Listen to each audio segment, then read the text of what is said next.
After 10 years, we finally have a new horrifying Evil Dead film. So today I'm going to stop and rank all 5 Evil Dead films, plus Ash vs. the Evil Dead, from the least best to the best.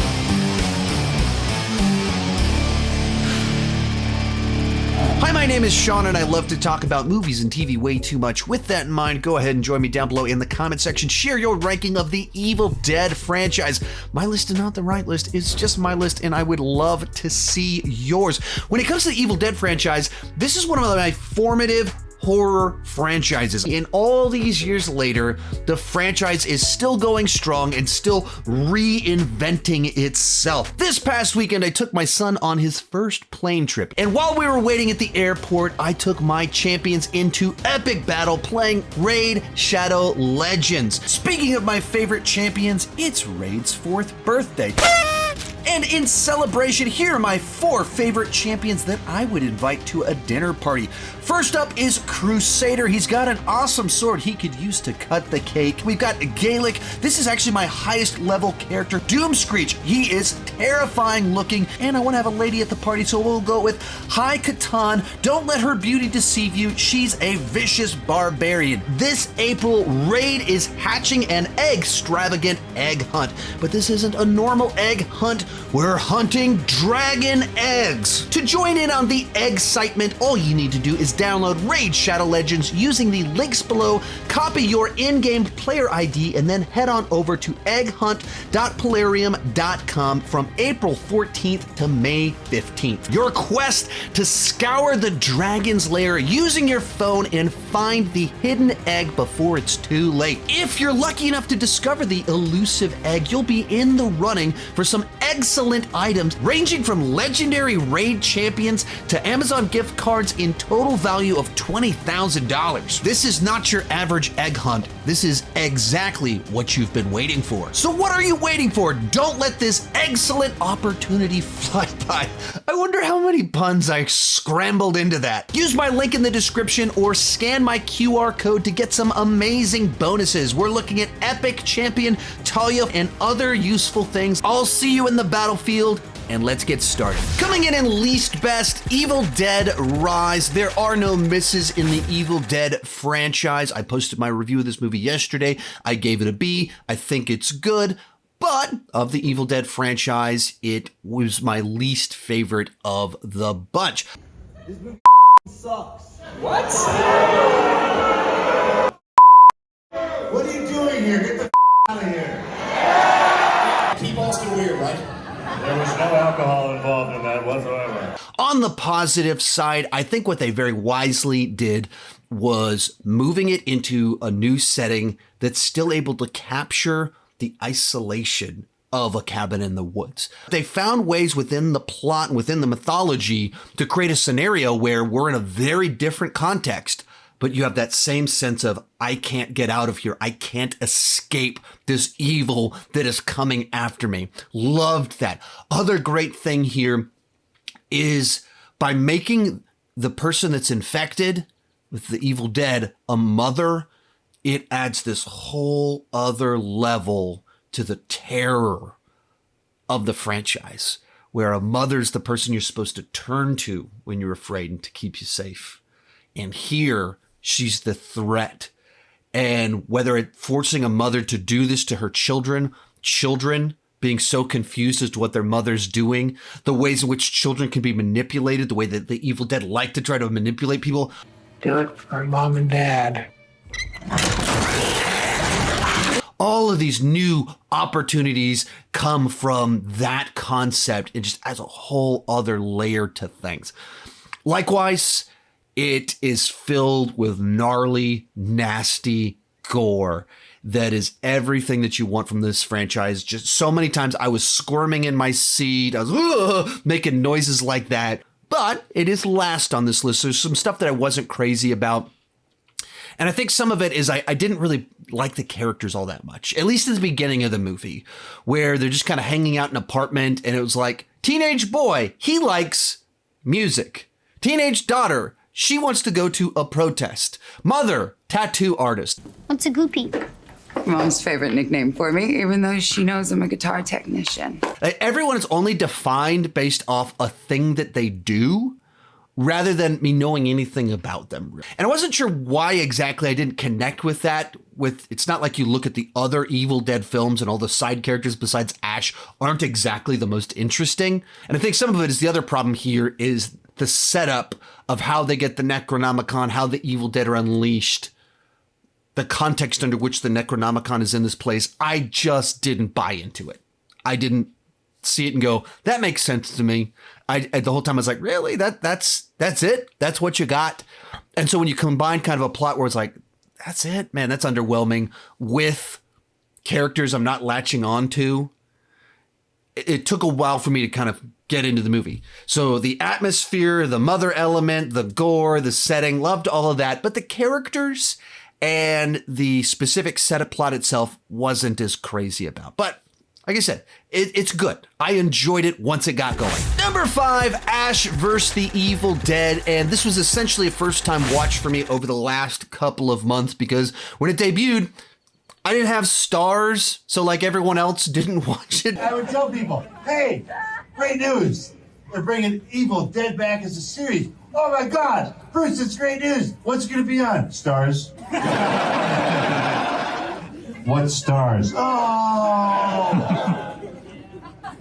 We got canceled because nobody knew that stars existed. Then it goes to Netflix, and people are like, hey, Bruce, I didn't know Netflix was doing a new show. I was very happy to finally have a really good reason to check it out. And over on my second channel, I've posted a ranking of the 3 seasons. So if you want more detail about my thoughts on the individual seasons, if you're an Ash vs. Evil Dead fan, you can check out that video right up here for more of my thoughts on Ash vs. the Evil Dead. But for the sake of this ranking in particular, this was just a really fun way to get weekly installments of Ash Williams doing his thing.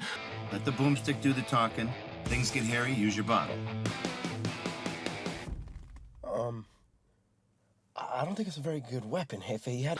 And taking the version of Ash from Army of Darkness, the ridiculous, over-the-top one-liners, the humor, the sleaziness, taking all of that and dropping it into a modern-day version of essentially the Evil Dead 2 tone. And so much more violent, gory, sleazy than you would expect a television series to be, especially as the show went along.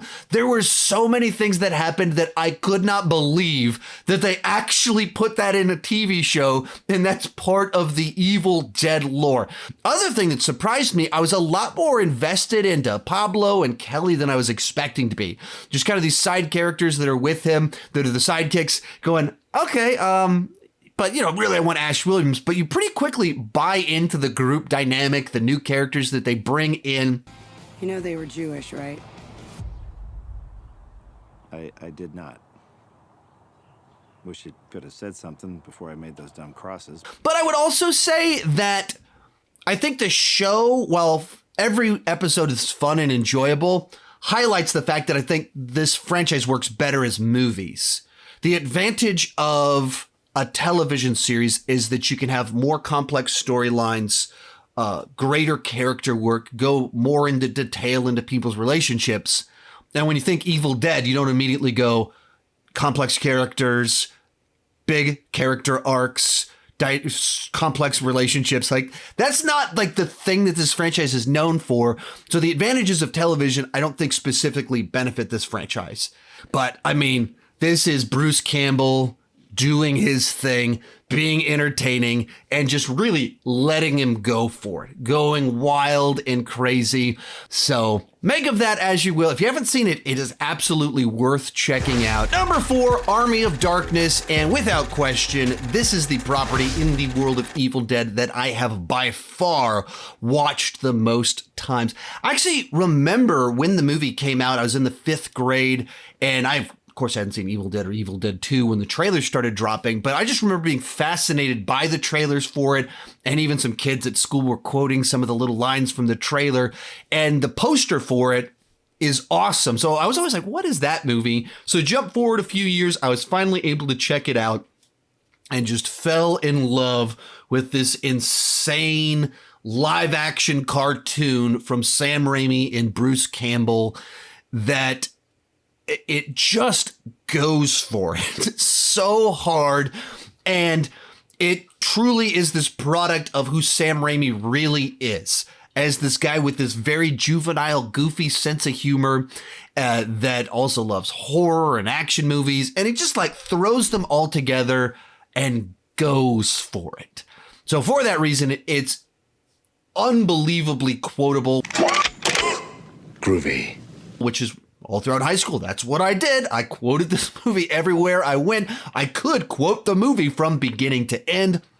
I dressed as Ash for Halloween one year. All of that said, I think it's the one that has aged the weakest. Somewhat for the same reasons that it's such a great cult classic. It's so memorable. It's so energetic, lively.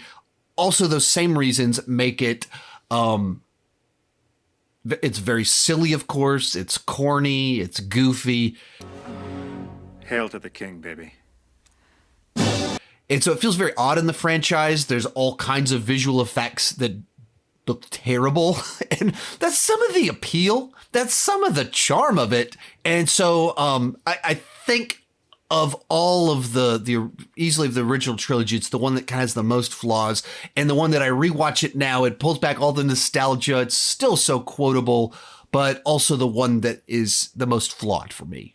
Real quick before I give you my top 3, remember to share your ranking down below in the comment section. Also, I've done a ton of these horror rankings before. Pretty much all of the major horror franchises, I've already ranked them. So if you like this type of content, you're in luck. I've got more like it. You can check it out in this playlist right up here when this video is over. In third place, Evil Dead 2013. And if you're gonna remake the original Evil Dead, I think this was the way to do it. Right out of the gate with the opening sequence, they made it very clear this movie is not messing around. It goes hard right from the beginning, and it never really lets up. You're so loud! What I think they also wisely did was adding just a little bit more plot into the mix, a little bit more of an explanation as to why they're staying there and their decision making without losing themselves in trying to overcomplicate what's supposed to be a very simple premise. So they just add in this little idea of the reason they're in the cabin is to help someone get off of drugs. And that it's just enough motivation and just enough layers to kind of what's going on to be different enough, intriguing enough, something fresh enough added into the mix without losing the simplicity that these movies kind of thrive on. From there, you get all of these fantastic 21st century practical effects with studio money. And the movie is relentless in torturing every character in this movie, in particular the guy with glasses. Man, that guy just gets it the worst throughout the whole film, just being torn to shreds.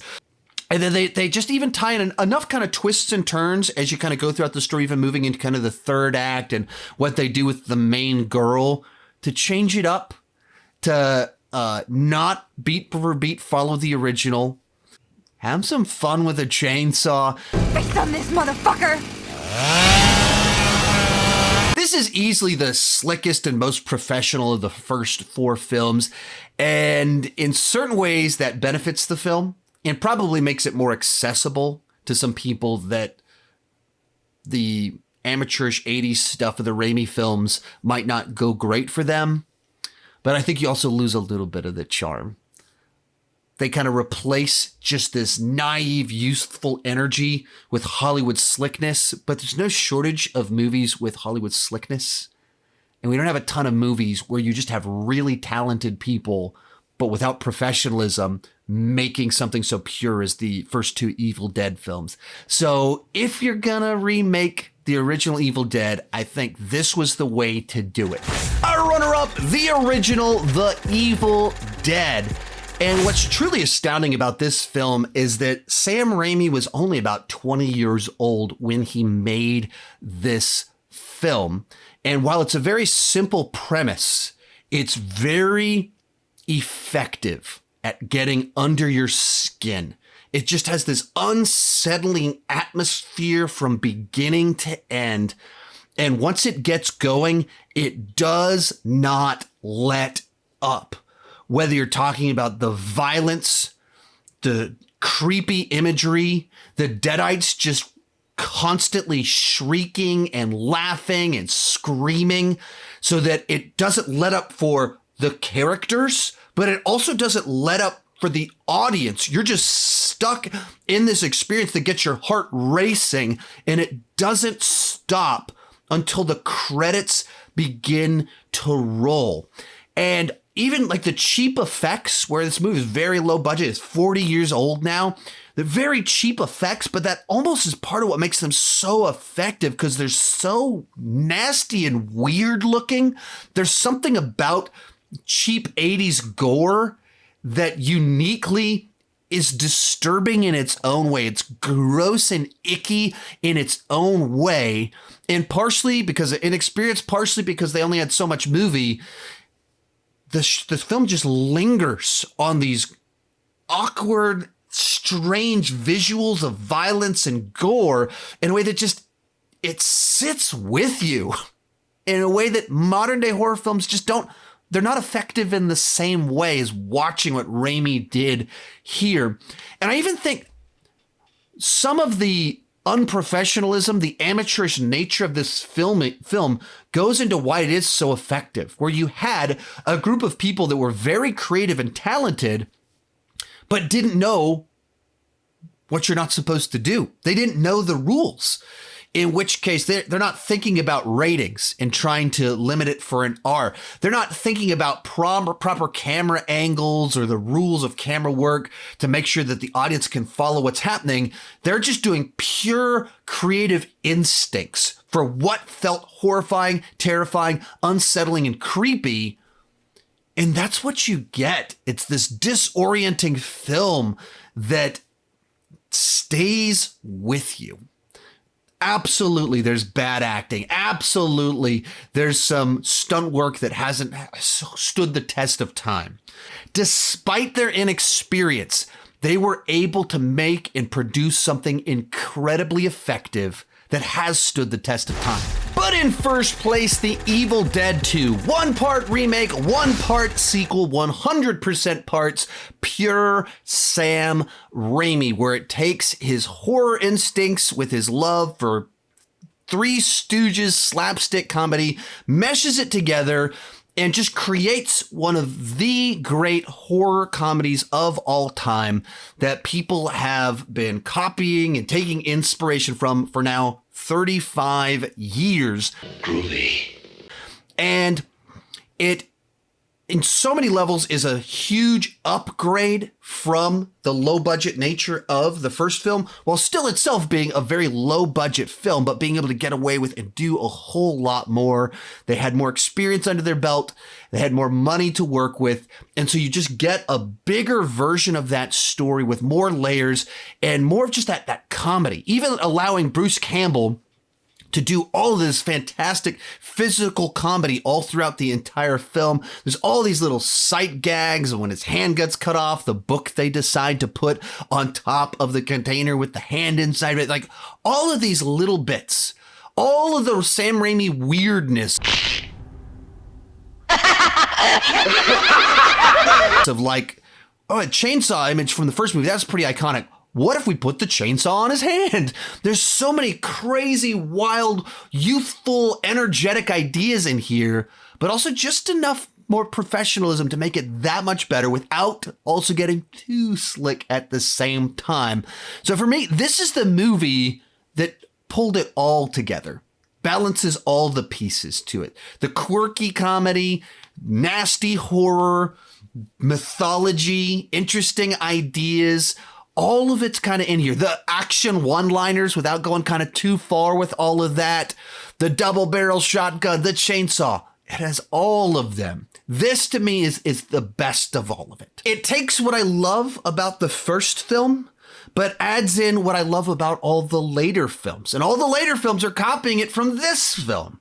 And so this to me is the one that gets it all right. And in certain ways, I kind of have the least things to say about it because it feels like it's the perfect version of what everything else was trying to do. When you put it all together, you've got a franchise that doesn't have any misses. There's a lot of classics in here, cult classics in here, a great remake, but the best of the bunch for me is Evil Dead 2, so it comes in at number 1.